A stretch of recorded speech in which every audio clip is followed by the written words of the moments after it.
गेल्या आठवड्याभरापासून कोल्हापूर शहरासह जिल्ह्यातील घाटमाता धरण क्षेत्रामध्ये मोठ्या प्रमाणात पाऊस कोसळत आहे।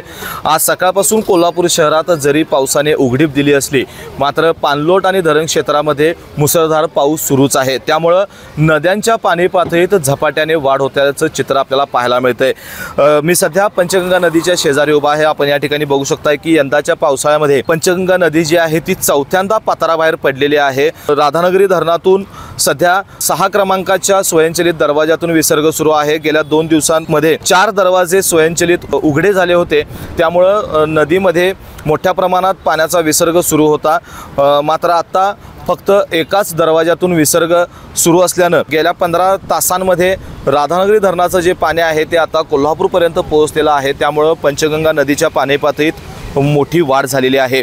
सध्या जर बघायला गेलं तर राजाराम बंधाऱ्यावरील पंचगंगा नदीची पाणी पातळी जी आहे ती 33 फूट 6 इंचांवर पोहोचलेली आहे। आज सकाळच्या आकडेवारीनुसार कोल्हापूर जिल्ह्यातील जवळपास 60 बंधारे हे पाण्याखाली गेलेले आहेत। त्यामुळे पर्यायी मार्गाने सध्या वाहतूक सुरू आहे। अनेक भागातील वाहतूक खोळंबल्याचं चित्र जिल्ह्यामध्ये पाहायला मिळतंय। राधानगरी धरणाचं आता सध्या एक दरवाजा म्हणजे स्वयंचलित दरवाजा क्रमांक 6 मधून सध्या विसर्ग सुरू आहे।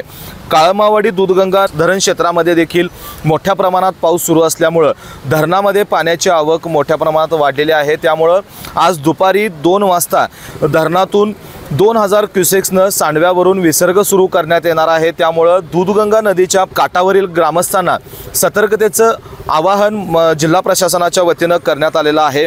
आज कोल्हापूर जिल्ह्यात शहरात जरी पावसाने उसंत घेतली असली तरी राधानगरी आणि पाणलोट क्षेत्रामध्ये सुरू असलेल्या पावसामुळे पाणी पातळी वाढण्याची शक्यता वर्तवण्यात येत आहे।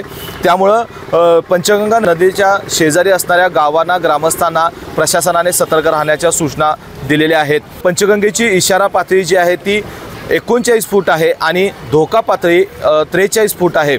आज पावसाने जरी उसंत घेतली असली मात्र दुपारनंतर जो पावसाचा अंदाज वर्तवण्यात आलेला आहे त्यामुळे नदीच्या पाणी पातळीत आणखीन वाढ होऊ शकते। त्यामुळे पंचगंगा नदीची वाटचाल जी आहे ती धोका पातळीकडे असल्याचं आपल्याला चित्र पाहायला मिळतंय। व्हिडिओ जर्नलिस्ट सचिन वरेकरसह मी सद्दाम अली, KK न्यूज कोल्हापूर। बाळ, फ्रीजमधून श्रीखंड काढ ना। आम्ही पूर्वी घरीच बनवायचो श्रीखंड, त्याची चवच वेगळी होती। आता काय सगळं रेडीमेड। आजी, हे श्रीखंड खाऊन बघ। आज तुझ्या आईनं घरीच बनवलं की काय?